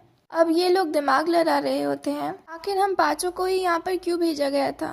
कहीं ऐसा तो नहीं है कि प्रिंसिपल हमसे नफरत करती थी, क्योंकि यहाँ पर एक शक्तिशाली विच रहा करती थी और इन लोगों को लग रहा होता है कि वो विच इन लोगों को कभी भी मार सकती है। और सेबल कह रहा होता है क्या प्रिंसिपल ने हमें धोखा दिया है, सब लोग डर चुके रहते हैं। क्या प्रिंसिपल ने हमें जानबूझकर यहाँ पे भेजा है ताकि हम लोग मारे जा सके। फादर कहते हैं देखो बड़े ऑर्गेनाइजेशन ऐसा ही करते हैं, लेकिन तब तक यहाँ पे रॉक्स आ चुकी रहती है और वो कहती है कि मुझे ऐसा क्यों लग रहा है कि तुम भी उस विच से मिले हुए हो, क्यों फादर, वैसे कोई मुझे देख के बता नहीं सकता है कि मैं भी एक विच हूँ और मेरी उम्र 300 साल है, लेकिन मैं हूँ और तुम्हारा पेरेंट्स भी देखकर मुझे कुछ ऐसा ही लगता है। लेकिन वो फादर कहते तुम्हें जो भी सोचना है तुम इसके बारे में सोच सकती हो, मैं इसमें कुछ भी नहीं कर सकता हूँ। वो नीचे आ जाती है और कहती है कि अच्छा ठीक है, चलो मैं देखना चाहती हूँ कि गाँव वालों का क्या रिएक्शन होता है। और वैसे भी जंगल में उसने हम पर हमला किया था, तो मुझे लगता है कि तुम चर्च से मिले हुए हो। क्यों, मैं सही कह रही हूँ ना? लेकिन वहाँ पर वो फादर कुछ भी जवाब नहीं दे रहा होता है। वो कह रहा होता है देखो, अगर तुम्हें ऐसा लगता है तो यही सही, तुम कोई सबूत चाहती हो क्या? वो कहती है कि हाँ मुझे सबूत चाहिए, चलो गांव में चलकर दिखाओ कि गांव वालों का क्या रिएक्शन होता है जब वो लोग हमसे मिलते हैं। तो कहता है कि चलो ठीक है, आप चलकर देखते हैं। इधर हमें उस बच्चे के असली फादर को दिखाया जाता है जो बहुत खुश होते हैं क्योंकि उसकी जान बच चुकी रहती है। यहाँ पर चर्च के फादर आते हैं और उनसे कह रहे होते हैं, इन लोगों को ऐसा लगता है कि मैं चर्च से मिला हुआ हूँ और विच से मेरा काम है। लेकिन वो अंकल बता रहे होते हैं, अरे नहीं नहीं बेटा, तुम लोग गलत समझ रहे हो, ऐसा कुछ भी नहीं है। वो बोलते हैं ये फादर बहुत ही ज्यादा अच्छे हैं और इस विलेज में तुम लोगों का स्वागत है। वो बताते हैं कि ये प्रोग्राम वाले बच्चे हैं, मतलब जिन्हें स्पेशल के लिए बुलाया गया था, और इन लोगों की फाइनल डेस्टिनी भी यही वाली विलेज रहती है। यहीं पर फादर बोलते हैं कि ठीक है जाओ, अब तुम लोग अपना काम अच्छे से करना, मुझे सस्पेक्ट बिल्कुल भी मत करो। अंकल कह रहे होते हैं, अरे नहीं नहीं, तुम लोग गलत आदमी के ऊपर इल्जाम लगा रहे हो, ये चर्च से नहीं मिले हो सकते क्योंकि ये तो बहुत ही अच्छे हैं। तुम लोग इतनी दूर से आके थक गए होगे, चलो आराम कर लेते हैं। अब वो लोग विलेज के अंदर आते हैं। जब वो लोग विलेज के अंदर आते हैं तो देखते हैं वो जगह बहुत ही ज्यादा शांत और सुनसान है। तब अंकल बताते हैं कि हमारे विलेज में कोई बाहर से लोग नहीं आते, इसलिए सब लोग थोड़ा शर्मा गए हैं। सब लोग छुप छुप कर इन्हें देख रहे होते हैं। जहाँ पर वो जो बच्चा रहता है वो कह रहा होता है, तुम्हें पता है यहाँ पर सभी लोग ऑर्फन हैं, सिवाय मैं ही एक ऐसा बच्चा हूँ जिसने यहाँ पे जन्म लिया है। मेरी बहुत ज्यादा इज्जत है क्योंकि उस स्पेशल लेडी ने मुझे पावर्स दिया है। तुम्हें याद है मैंने जंगल में उस पावर का इस्तेमाल किया था। असल में वो स्पेशल लेडी विच को ही कह रहा होता है। वो विच अच्छी है कि बुरी है ये तो पता नहीं है, लेकिन इनके लिए तो विच अच्छी ही रहती है। लेकिन इनके लिए जिस विच को मारना है ये बहुत ज्यादा खतरनाक है और यहाँ पे बहुत ज्यादा ही अलग तरीके का कंफ्यूजन चल रहा होता है। क्या विच है, क्या किसके साथ है, आगे आपको सारी बातें धीरे धीरे कर कर क्लियर हो जाएंगी। यहाँ पर हमें ये दिखाया जाता है, ये लोग जब आगे बढ़ते हैं तो इन्हें डॉल्स टंगी हुई दिखती हैं। ये लोग तो उसे देखकर डर जाते हैं। वो अंकल कह रहे होते हैं कि नहीं नहीं, अरे डरो मत, जो विच है और जो मर्शनरी थे वो लोग अच्छे थे। इन लोगों ने डॉल इसलिए यहाँ पर टांग दी थी ताकि जो गांव के लोग हैं वो डर कर यहाँ से भागे ना, उनके अंदर एक डर बना रहे। और बाहर से भी जब लोग आते हैं तो इसे देखकर डर जाते हैं, तो इसीलिए कोई गाँव में जल्दी कदम रखने की कोशिश नहीं करता है। वो लोग बस गाँव को बचाना चाहते हैं और कुछ भी नहीं। ये सब देखने के बाद रॉक सोच रही होती है, यहाँ पर कुछ ना कुछ तो गड़बड़ जरूर है। अब अगले सीन में हमें दिखाया जाता है कि ये लोग अपने कमरे में आ चुके रहते हैं, जहाँ पर इन्हें पता नहीं चलता है आखिर इन्हें ही सिलेक्ट क्यों किया गया है। कहीं प्रिंसिपल ने इन्हें धोखा तो नहीं दिया, कहीं प्रिंसिपल इन्हें मरवाना तो नहीं चाहती। तब रॉक्स कहती है कि चलो मिलकर प्रिंसिपल की जान ले लेते हैं। ये बात सुनकर सभी एकदम हैरान हो जाते हैं कि आखिर ऐसा कैसे कर सकते हैं, ये तो नामुमकिन है, हम लोग तीनों तो नहीं कर सकते हैं। रॉक्स कह रही होती है, देखो उसकी इतनी हिम्मत, उसने तुम्हें तो बेवकूफ बनाया, साथ ही साथ मुझे भी बेवकूफ बनाया। उसने मुझसे इतने सारे वादे किए, लेकिन मुझे नहीं लगता कि उनमें से वो एक भी वादे को पूरा करेगी। चलो साथ मिलकर उसे मार दिया जाए। लेकिन यहाँ पर तो हॉल्ट काफी ज्यादा डर चुकी रहती है। वो कह रही होती है कि ऐसा कैसे हो सकता है, और जो रॉक्स रहती है वो चिल्ला रही होती है कि मैं उसे नहीं छोड़ने वाली हूँ, मैं अपना बदला लेकर रहूंगी। उसने टॉन विच को गुस्सा दिलाने की कोशिश की, मैं अपनी जॉब कंप्लीट करूंगी। तब सेवल यहाँ पे दिमाग लड़ा रहा होता है। वो कहता है कि नहीं, हमें ऐसा नहीं करना चाहिए क्योंकि हम अभी अभी ग्रेजुएट होने की कगार में आ चुके हैं और अगर हमने ऐसा कुछ किया तो प्रॉब्लम काफी ज्यादा बढ़ सकती है। हमें ऐसा बिल्कुल भी नहीं करना चाहिए। पता नहीं आगे चलकर क्या होगा, चर्च है इसके पीछे या फिर कोई और है इसके पीछे। रॉक्स कह रही होती है कि आखिर तुम्हें क्या लगता है, और वैसे भी प्रोफेसर आप हमारे साथ हैं और कूडो और हॉल्ट अनलिमिटेड मैजिक का इस्तेमाल कर सकते हैं, मैं हूँ यहाँ पर। लेकिन कूडो उससे कह रहा होता है, तुम्हारा दिमाग खराब हो गया है क्या, आखिर तुम क्या कहना चाहते हो। मान लो किसी ने हम पे हमला कर दिया इस विलेज में, तब हमारी जान भी नहीं बचेगी, कौन रहेगा हमें बचाने के लिए। सेबल कहता है कि ये मिशन पूरा नहीं हुआ तब हमारी सारी मेमोरीज मिटा दी जाएंगी। तुम क्या चाहते हो, हमारी सारी मेमोरीज मिट जाए। हॉल्ट कहती है मुझे भी बहुत ज्यादा डर लग रहा है, मैं नहीं करना चाहती हूँ। वो कहता है कि हॉल्ट और कूडो को अगर नहीं करना है तो तुम लोग यहाँ से निकल सकते हो, लेकिन मैं तुम्हें एक बात बता दूं कि तुम्हारी जान बचाने के लिए जब मुझे उस स्टफ को टच करना था तब मैं बिल्कुल भी नहीं घबराया था। मैंने बिना डरे उस स्टफ को टच कर दिया था, मैंने अपनी परवाह बिल्कुल भी नहीं की थी। और जब वो ये बात बोल देता है तो हॉल्ट की आंखों में आंसू आ चुके रहते हैं। यहाँ पर वो रोने लगती है एकदम जोर से और कह रही होती है अच्छा ठीक है, आखिर तुम ये किस बारे में बात कर रहे हो, लेकिन मैं तुम्हें मरना नहीं देखना चाहती हूँ सेबल। ये कहने के बाद वो भाग जाती है। यहाँ पर सेवल चुपचाप खड़ा रहता है, उसे कुछ समझ नहीं आता है। फिर वो जाता है तब प्रोफेसर यानी रॉक्स उससे रोकती है, कहती है कहाँ जा रहे हो।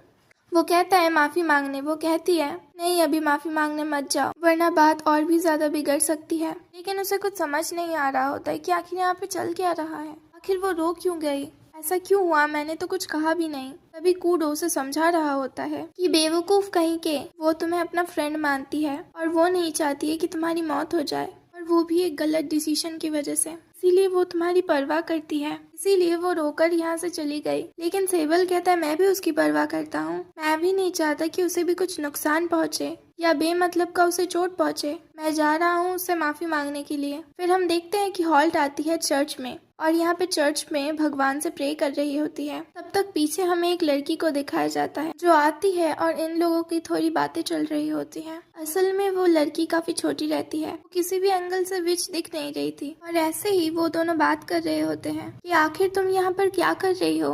वो कहती है कि मैं तुम्हें फॉलो करते करते यहाँ आ गई, तुम रो क्यों रही थी। तब तक वहाँ पर फादर आ चुके रहते हैं और कहते हैं कि मैंने तुम्हें कितनी बार मना किया है, निकल जाओ यहाँ से। फिर वो लड़की यहाँ से चली जाती है। फादर कह रहे होते हैं कि ओह मैंने सुना तुम रो रही थी। वो कहती है कि हाँ, क्यों, अपने दोस्त की वजह से रो रही थी। वो कहती है कि हाँ, क्या हुआ है तुम दोनों के बीच में, उसे तुम्हें अच्छी तरीके से समझाना चाहिए था। तब हॉल्ट को वहाँ पर याद आता है कि टेबल ने भी उससे यही बात कही थी कि अगर तुम स्माइल देखकर अच्छे तरीके से किसी सामने वाले बंदे को समझा दो तो वो समझ जाता है, ऐसे रोने से कुछ भी फायदा नहीं होने वाला है। अब यहाँ पे हॉल्ट को समझ आ गया था कि रो के उसने गलती कर दी थी और जाकर उसे अच्छे तरीके से समझाना चाहिए था। वो कहती है कि ठीक है फादर मैं चलती हूँ। लेकिन वो जो फादर रहता है वो अपनी असली रूप दिखाता है। वो कहता है तुम इतनी आसानी से कहाँ जा रही हो। वो उसके स्टिक पर वो लोगो देखती है। ये लोगो तो आपको पता ही होगा कि विच हंटर्स की है। ये लोगो देखकर वो काफी ज्यादा डर चुकी रहती है और वो कह रहा होता है अगर लड़ाई की बात की जाए तो मुझे अभी अच्छी तरीके से याद आ रहा है कि तुमने चर्च को धोखा दे दिया है, तो मुझे तुमसे पर्सनल में कुछ बात करनी है। यहाँ पर हॉल्ट तारों में फंस चुकी रहती है और भागने का कोई भी रास्ता नहीं रहता। वो चिल्लाती है तो वो तुरंत उसके सामने ब्लेड रख देता है और वो बोलता है कि चिल्लाने का कोई भी फायदा नहीं होने वाला, तुम्हें मेरे साथ चलना होगा, समझी। ऐसे अगर तुम चिल्लाओगी तो तुम्हारी जान ले ली जाएगी। इधर हमें दिखाया जाता है कि सेवल ढूंढते ढूंढते उसे आ जाता है लेकिन कहीं भी उसे नहीं मिलती है। रॉक्स कह रही होती है कि ऐसा कैसे हो सकता है, पूरे विलेज में तुमने ढूंढा और पूरे विलेज में वो तुम्हें मिली भी नहीं। अब लगता है मुझे उसके मैजिक को ट्रैक करना पड़ेगा और मैजिक ट्रैक करके ही हम लोग उसके पास पहुंच सकते हैं। तो अगले सीन में हम देखते हैं कि वो लोग उसका मैजिक ट्रैक करके गुफा में पहुंच चुके रहते हैं। गुफा में काफी ज्यादा अंधेरा रहता है, फिर भी वो लोग पहुंच रहे होते हैं और अपने में ऐसे बात करते हैं। जब थोड़ी आगे बढ़ते हैं तो देखते हैं वो लोग थोड़े हैरान हो चुके रहते हैं क्योंकि यहाँ पर उन्हें ब्लड दिखता है और उन्हें पक्का शक होता है कि ये हॉल्ट का ही ब्लड होगा। और फिर इन लोगों को डर तो नहीं लग रहा होता है लेकिन और अंदर बहुत ज्यादा ही गहरा रहता है। ये कह रही होती है क्या तुम लोग अंदर जाने के लिए तैयार हो। वो कहती है कि चिंता मत करो जब तक मेरा स्टिक मेरे साथ यहाँ है। आपको तो पता ही है ना ये स्टिक मैजिक काफी ज्यादा अच्छा है, चलो कोई दिक्कत वाली बात नहीं है। वैसे भी बहुत ज्यादा ही लड़ाई लड़ना है अभी हम लोगों को। फिर वो अपने स्टिक की मदद से लोकेशन ढूंढ रही होती है कि अंदर सब सही है या कुछ गलत हो रहा है। लेकिन हमारा कूडो काफी ज्यादा डर चुका रहता है। वो कहता है कि नहीं मैं ऐसा नहीं करने वाला हूँ, मुझे बहुत ज्यादा डर लग रहा है क्योंकि अंदर काफी ज्यादा खतरा हो सकता है। और डर के मारे कूडो वहाँ से भाग चुका रहता है। जैसे ही कूडो गुफा से निकलता है उसे वो टाइगर मिल चुका रहता है और कूडो भी थोड़ा सा डर चुका रहता है कि अभी ये बीस्ट यहाँ पे क्या कर रहा है। कूडो इससे कह रहा है कि तुम क्या कर रहे हो, तुम लोग चलो हम लोग को बात की जाए। तुम्हें चर्च और मेजेस के आर्मी में जाना है ना, तो मैं तुम्हारी मदद कर सकता हूँ कूडो। वो कहता है कि आखिर तुम मेरी मदद कैसे कर सकते हो। ओल्ड मैन ये सुनकर उस टाइगर को थोड़ा गुस्सा आता है। वो कहता है कि मैं तुम्हारी मदद बड़े आराम से कर सकता हूँ अगर तुम मेरे साथ कॉन्ट्रैक्ट करो तो। विच का ब्लड मैं तुम्हें ऐसे करके दे सकता हूँ। तो फिर वो उससे बात करता है और वो बताता है कि किस तरीके से कॉन्ट्रैक्ट किया जा सकता है जिसमें हॉल्ट का भी नाम आ जाता है। मतलब वो भी तो एक विच ही रहती है एक तरीके से। तब वो पूछता है कि आखिर तुमने हॉल्ट के साथ क्या किया। टाइगर कहता है अच्छा वो लड़की सही में यार बहुत ही ज्यादा टेस्टी थी, उसे खाने में तो मजा ही आ गया, खास करके उसका लेग पीस बहुत ही ज्यादा टेस्टी था। क्या ही बोला जाए। अगर तुम मेरी मदद नहीं करने वाले हो तो हटो मेरे रास्ते से, हमारे दोस्तों की भी तो जान लेनी है। वो जा रहा होता है, कुड को यहाँ पर बहुत ज्यादा गुस्सा आता है। कुड कहता है तुम ऐसे नहीं जा सकते हो, मैं तुम्हें नहीं छोड़ने वाला हूँ। टाइगर कहता है ठीक है चलो दिखाओ मुझे तुम्हारी पोटेंशियल क्या है और तुम क्या क्या कर सकते हो। इधर दूसरी तरफ हमें दिखाया जाता है गुफा में जहाँ पे ये लोग अपना जा रहे होते हैं, क्योंकि हमारा सेवल नहीं डरा हुआ रहता है और वो रॉक्स के साथ आगे बढ़ते जा रहा होता है। रॉक्स यहाँ पे बताती है कि हमें आगे जाकर बहुत ही ज्यादा खतरा उठाना पड़ सकता है। देखो अगर तुम यहाँ से वापस जाना चाहते हो तो तुम जा सकते हो, इसमें कोई भी शर्माने वाली बात नहीं है। अगर तुम्हें डर लग रहा है तो तुम चले जाओ, मैं तुम्हारी टीचर हूँ, मैं उसे ढूंढ लूंगी। लेकिन अचानक से हमें दिखाया जाता है कि यहाँ पर कुछ जंगली पौधे निकलते हैं जो कि सेवल को अपनी तरफ खींचते हैं। रॉक्स उसे बचाने के लिए जाती है। फिर हमें जो वायर रहते हैं वो उसके स्टिक को पकड़ लेते हैं। अचानक से फादर वहाँ पे आ चुका रहता है और वो मारता है रॉक्स के पेट पर एक जोरदार लात। वो दोनों सीधे एक कमरे में आ जाते हैं। रॉक्स कहती है कि मुझे बहुत दर्द हो रहा है, तुमने मेरे पेट में लात मार दी। फादर कहता है कि मैंने तुम्हें पहले भी वार्निंग दी थी लेकिन तुम लोग नहीं मानते हो, तो इसमें मेरी क्या ही गलती। अब यहाँ पर सेवल अपनी आँख खोलता है और देखता है कि ये क्या हो रहा है। यहाँ पे एकदम पूरा रोशनी चमक रहा होता है और उनके आगे एक लेडी रहती है और ये वही सीक्रेट विच रहती है।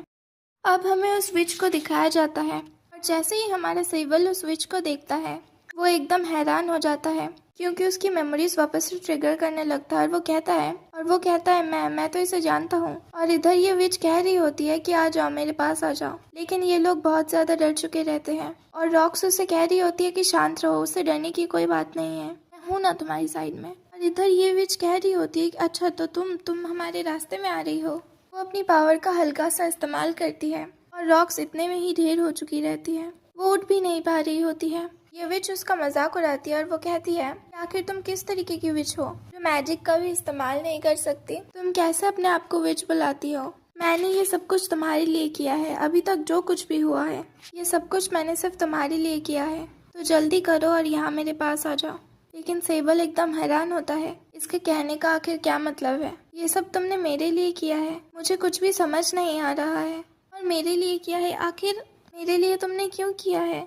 और इधर वो विच कह रही होती है क्योंकि मैं तुमसे बहुत ज्यादा प्यार करती हूँ, तो अब जल्दी करो मेरे पास आ जाओ, अगर तुम नहीं आओगे तो इसका अंजाम बहुत बुरा हो सकता है। वैसे भी मैं तुम्हें नुकसान नहीं पहुँचाना चाहती। और यहाँ पे हमारा सेबल कह रहा होता है अच्छा तुमने ये सब मेरे लिए किया है, लेकिन मुझे नहीं लगता है हॉल्ट ने मुझसे अच्छे से व्यवहार किया है, जबकि मेरे पास पावर भी नहीं थे, फिर भी उसने मेरे से अच्छी तरीके से बिहेवियर किया है और कभी भी मुझे नीचा नहीं समझा कि मेरे पास मैजिक नहीं है, मैं कमजोर हूँ। और साथ ही ये कूडो के बारे में भी बोल रहा होता है कि वो बहुत ज्यादा अच्छा है, उसे भी कभी फर्क नहीं पड़ा कि मैं कमजोर हूँ, वो हमेशा मेरी मदद करने के लिए मेरे साथ खड़ा रहा, वो दिल का बहुत ही ज्यादा अच्छा है। और रही बात प्रोफेसर रॉक्स की, प्रोफेसर बहुत ज्यादा अच्छी हैं, इन्होंने बिल्कुल किसी मदर की तरह हमारा ख्याल रखा, हमें सिखाया कैसे एक साथ रहा जाता है, इन्होंने तो मेरे लिए अपना स्टाफ भी दे दिया था, इससे बड़ी चीज और क्या ही हो सकती है। तुम नहीं जानती हो इन सभी को। लेकिन वो आगे बढ़ रही होती है और वो कहती है कि मैं चाहती हूँ कि तुम मेरे पास आ जाओ। यहाँ पर सेबल सोच रहा होता है अगर मैं अपनी फुल पावर का इस्तेमाल कर दूं और एक बार में अगर इस पे हमला करूं तो मैं इसे आराम से हरा सकता हूँ, क्योंकि आपको पता है इसके पास अनलिमिटेड एनर्जी है और इतनी ज्यादा एनर्जी होने के कारण ये किसी को भी बड़े आराम से हरा सकता है। और यही अभी इसके दिमाग में चल रहा होता है। लेकिन वो जो विच रहती है वो कह रही होती है तुम यही ना सोच रहे हो ये स्पेल करने का, देखो ये करने का कोई भी फायदा नहीं होने वाला, क्योंकि मैं बहुत ही ज्यादा ताकतवर हूँ। तब तक हम देखते हैं कि वो स्पेल इस्तेमाल करता है। इससे पहले ही रॉक्स उठ चुकी रहती है और रॉक्स अचानक से उठती है और उसे एक जोरदार किस करती है, लेकिन ये किस नॉर्मल किस बिल्कुल भी नहीं थी। यहाँ पर वो उसकी एनर्जी को ले रही होती है और वो कहती है बहुत लंबे वक्त के बाद मुझे लग रहा है मैं इतनी ज्यादा पावरफुल हो गई हूँ। वो कह रहा होता है कि ये आपने क्या किया। वो कह रही होती है तुम चिंता मत करो, मैंने बस तुमसे तुम्हारी थोड़ी एनर्जी ली है और कुछ भी नहीं। मैं तुम्हें दिखाती हूँ कि मैं अब क्या कर सकती हूँ। इधर ये विच कह रही होती है तुम तो मैजिक का भी स्पेल नहीं इस्तेमाल कर सकती हो, आखिर तुम क्या करने वाली हो? रॉक्स कहती है, तुम्हें ऐसा लगता है क्या मैं मैजिक का इस्तेमाल नहीं कर सकती? मुझे इसके लिए स्टाफ की जरूरत पड़ेगी? नहीं, ऐसा बिल्कुल भी नहीं है, क्योंकि मैं ज्यादातर ताकतवर मैजिक का इस्तेमाल करती हूँ और इसके लिए ज्यादा एनर्जी चाहिए होती है। तो यहाँ पर अब उसके पास एनर्जी आ चुकी थी, तो वो अपने सुपर एनर्जी का इस्तेमाल करती है सीधे उस विच के ऊपर। लेकिन हम देखते हैं कि उसके ऊपर कोई भी असर नहीं होता है। वो तो उसे बड़े आराम से एक ही हाथ से उड़ा देती है। वो कहती है कि जिसने इस मैजिक को बनाया है तुम उसके ऊपर इसका इस्तेमाल नहीं कर सकती, क्योंकि इसका नाम जीरो रहता है और ग्रीमोर ऑफ जीरो वाली बुक इसने लिखी रहती है। ग्रीमोर ऑफ जीरो वाली बुक तो आपको याद ही होगी। ये तो वही बुक है जिसमें सबसे पहले मैजिकल स्पेल्स के बारे में पहली बातें लिखी गई थी और ये अपने बारे में इंट्रोडक्शन दे रही होती है और मैंने ही ग्रीमर ऑफ जीरो लिखा है और मैं ही उसकी राइटर हूँ। फिर वो धीरे धीरे कर आगे बढ़ रही होती है। सेबल आगे आ जाता है अपने प्रोफेसर को बचाने के लिए और यहाँ पर वो विच उनके ऊपर हमला कर देती है। पूरा एकदम रोशनी छा जाता है और अगले सीन में हमें दिखाया जाता है जब अपनी आँख खोलता है तो देखता है अरे ये क्या, कुछ भी नहीं हुआ है। तब वो जीरो आ जाती है और वो कहती है कॉन्ग्रेचुलेशंस, तुम पास हो गए और अब से तुम्हारी इंस्ट्रक्टर मैं हूँ इस फील्ड से। तुम्हें मेरी ही बात माननी पड़ेगी। अब यहाँ से आगे मैं तुम्हें गाइड करूंगी और इसके आगे क्या होने वाला है। वैसे तुम सभी लोगों का स्वागत है और यंग मेज तुम पास हो गए हो, कॉन्ग्रेचुलेशंस तुम्हें। उसे कुछ भी समझ नहीं आता है, फिर भी रॉक्स बहुत ज्यादा खुश होती है। वो कहती है क्या तुमने वो देखा कितना ज्यादा कमाल का था मैजिक लिग्लेशन वाला टेक्निक। ये तो सचमुच बहुत ज्यादा कमाल का था। अचानक से वहाँ पर हॉल्ट आ जाती है और वो आकर सबसे पहले सेबल को गले लगा लेती है। वो कहता है कि हॉल्ट, क्या तुम जिंदा हो? हॉल्ट कहती है कि हाँ मैं जिंदा हूँ। असल में ये सभी लोग हमारा टेस्ट ले रहे थे और कुछ भी नहीं। ये सारी चीजें ये गांव वालों से लेकर ये जितना भी अभी तक हुआ, वो बीस्ट मैन और साथ ही साथ जो फादर ये वो सभी मिलकर हमारे टेस्ट ले रहे थे। फादर ने भी मेरा टेस्ट लिया था वहाँ चर्च में कि मैं एंटी विच फैक्टर से पास हूँ या फिर नहीं। उस वक्त मैं पास हो गई, लेकिन वो थोड़ा अजीब टाइप का आदमी था यार, सच में। तभी पीछे से फादर आ जाते हैं, उसके सर पर एक जोरदार मारते हैं। वो कहता है कि तुम पागल किसे बुला रही हो? हाँ, मैं तो बस ये स्टाफ देने के लिए आया था। रॉक्स खुश हो जाती है कि मेरा स्टाफ मुझे वापस मिल गया। फिर इन्हें एक और आवाज सुनाई देती है कि हाँ, यहाँ पर आज से पहले जितनी भी सारी चीजें हुई थी ये सब रॉक्स जान रही होती है, क्योंकि रॉक्स ने पहले भी इसका अंदाजा लगा रखा था उस डॉल को ही देखकर और साथ ही साथ वो अंडरस्टैंड खाना पीना रहता है सबको देखकर।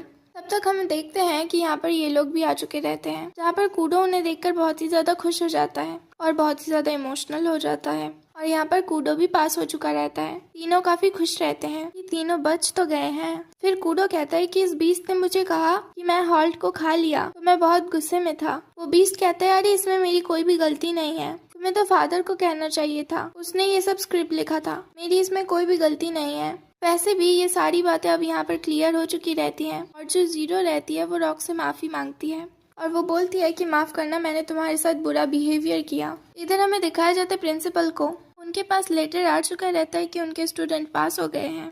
फिर उछलने कूदने लगती है वो।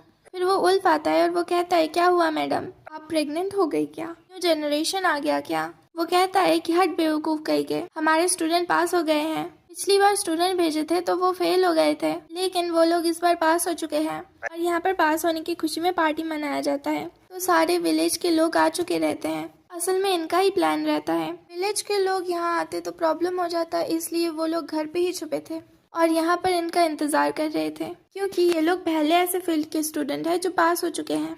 हालांकि आपको याद होगा कि 5 स्टूडेंट आए थे, उसमें से 2 घर जा चुके हैं और यहाँ पर ये लोग पूछ रहे होते हैं। यहाँ पर ये लोग पूछते हैं कि आप लोग हमें नहीं निकालना चाहते थे स्कूल से, तो आप लोगों ने यहाँ पर हमें एग्जाम के लिए बुलाया था।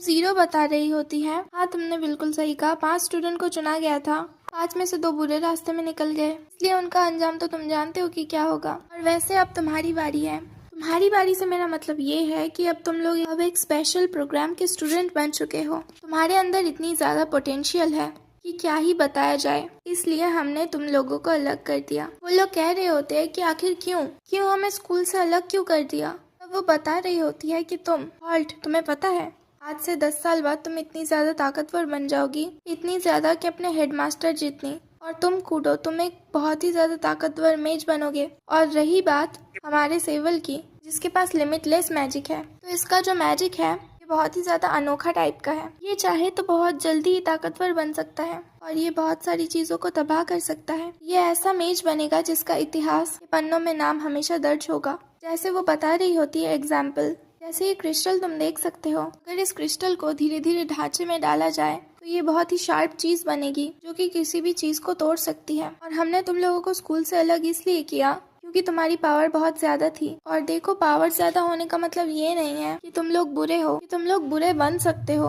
क्योंकि बहुत सारे विचेस अपने पावर से काबू खो देते हैं और बुरे बन जाते हैं। इसलिए तुम लोगों को अपने पावर में लाने के लिए हम लोग तुम्हें थोड़ा सा कंट्रोल कर रहे हैं। इसके लिए बुरा मत मानना। वैसे तुम लोगों को एक स्टोर चुनना है तो तुम लोग अपना अपना स्टोर चुन लेना, लेकिन तब तक वहाँ पर वो सभी लोग खाना लेके आ जाते हैं। वो लोग कहते हैं चलो पार्टी टाइम है, अभी तो मजा करना है। और फिर ये कहता है कि आप मुझे बता सकती हैं एकेडमी के बारे में, मुझे कुछ भी याद नहीं है। जीरो कह रही होती है अच्छा तो तुम्हें कुछ भी याद नहीं है, तुम बिल्कुल भी चिंता मत करो, जब जरूरत पड़ेगी तब मैं तुम्हें सारी बातें बता दूंगी क्या क्या पास्ट में हुआ था। अगले सीन में हमें दिखाया जाता है कि ये लोग जा रहे होते हैं क्योंकि इन्हें स्टोर चुनना रहता है, लेकिन अभी टाइम रहता है। तब तक कूडो को हवा में एक ड्रैगन दिखाई देता है और वो सीधे उस ड्रैगन के पीछे भाग रहा होता है। यहाँ पे हमें दिखाया जाता है कि ये ड्रैगन कैंपिंग रहता है और ये मैसेज लेके आ रहा होता है और ये इन 3 लोगों के लिए चिट्ठी लेके आया है।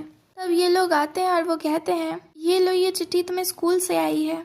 और यहाँ पर ही उस चिट्ठी में ये लिखा रहता है कि अब लोग ये मैजिक का इस्तेमाल कर सकते हैं। मतलब कुछ कुछ मैजिक के ऊपर रिस्ट्रिक्शन लगे हुए हैं कि आप लोग एआई मैजिक का इस्तेमाल नहीं कर सकते, लेकिन अब इन सब से रिस्ट्रिक्शन हट चुकी हैं। ये लोग चाहे तो किसी भी मैजिक का इस्तेमाल कर सकते हैं, मतलब अब किसी की जान भी ले सकते हैं एक तरीके से, आप लोग ये मान सकते हैं। ये बहुत ज्यादा ही अच्छी और बुरी बात दोनों है। यानी अब ये लोग ग्रेजुएट हो चुके हैं एक तरफ से। और जीरो इधर यहाँ कह रही होती है तुम ये छोटे मोटे काम भी करते हो, वो कहता है कि करना पड़ता है। और कूडो यहाँ पर काफी ज्यादा थोड़ा शर्मा रहा होता है। फिर वो जाता है उनके पास और वो कहता है कि आपको मैं याद हूँ, आपने एक बार मेरी जान बचाई थी। वो कहता है कि हाँ, मैं तुम्हें कैसे भूल सकता हूँ, विश ने हमला कर दिया था एक बार तुम्हारे ऊपर और तुम वहाँ पर अकेले बचे थे। जो जिंदा बचा था मैंने तुम्हारी जान बचाई थी, मुझे अच्छे तरीके से याद है। और वो कहता है तो आपको याद होगा कि मैं मेजर्स की आर्मी भी ज्वाइन करना चाहता हूँ। वो कहता है कि हाँ, क्या पता तुम कर भी लो या ना भी कर पाओ, लेकिन एक बात है, तुम मेरे आर्मी में ज्वाइन हो सकते हो क्योंकि तुम मेरे आर्मी के लिए काफी ज्यादा बेनिफिशियल साबित होगे। यहाँ पर फिर से सीन चेंज होता है जहाँ पे रॉक्स रो रही होती है, कह रही होती है तुम लोगों ने असली ड्रैगन को देखा, लेकिन तुम लोगों ने मुझे नहीं बुलाया। अभी ये लोग कहते हैं कि वो वापस से आएंगे ना, तब आप देख लीजिएगा। लेकिन रॉक्स कहती है वापस से, लेकिन वो ना वापस आएगा, मैं रहूंगी या नहीं रहूंगी इसका कोई फैसला नहीं ना है। तभी ये लोग उदास हो जाते हैं, कहते हैं जैसा हमने सोचा था आपका काम अब खत्म हो गया है, तो आप यहाँ से जाने वाली हैं, है ना। रॉक्स कह रही होती है कि नहीं, मेरा जिंदगी का मकसद सिर्फ और सिर्फ एंटरटेनमेंट है। और अभी तो यहाँ पर बहुत सारी बुक्स हैं, इतनी सारी बुक्स है कि मुझे तो लगता है अभी मुझे 3 साल लगने वाले हैं सारे बुक्स को पढ़ने के लिए, तो मैं 3 साल के लिए तो कहीं भी नहीं जाने वाली हूँ। ये सुनकर तीनों बहुत ज्यादा खुश हो जाते हैं और रॉक्स को काफी जोर से गले लगा लेते हैं। अगले सीन में हमें दिखाया जाता है बहुत ही ज्यादा टेंस बात होती है रॉक्स और जीरो के बीच में। यहाँ पर रॉक्स कहती है कि आखिर उसका पास्ट क्या है। वो कहती है कि इसका पास्ट ये है कि जब ये छोटा था तब इसकी मदर और यंग मैन को उसकी आंखों के सामने मार दिया गया था। यहाँ पर एक विच ने अपनी पावर की मदद से उसकी मदर को मार दिया था। वो अपनी पावर को कंट्रोल नहीं कर पाई थी और वो जब इस पे हमला करने के लिए आई तो उसकी पावर इतनी ज़्यादा लिमिटलेस थी कि वो अपनी पावर को कंट्रोल नहीं कर पाया और अपने ही मेमोरीज को इसने सील कर दिया और फिर कुछ पता नहीं है उसके बाद। साथ ही साथ हमें ये भी पता चलता है कि यहाँ पर बहुत कुछ ज़्यादा चल रहा है। वो ऐसे ही दिन रात भटकते रह रहा होता है, किसी को पता नहीं रहता है कि सेबल कहाँ पर है।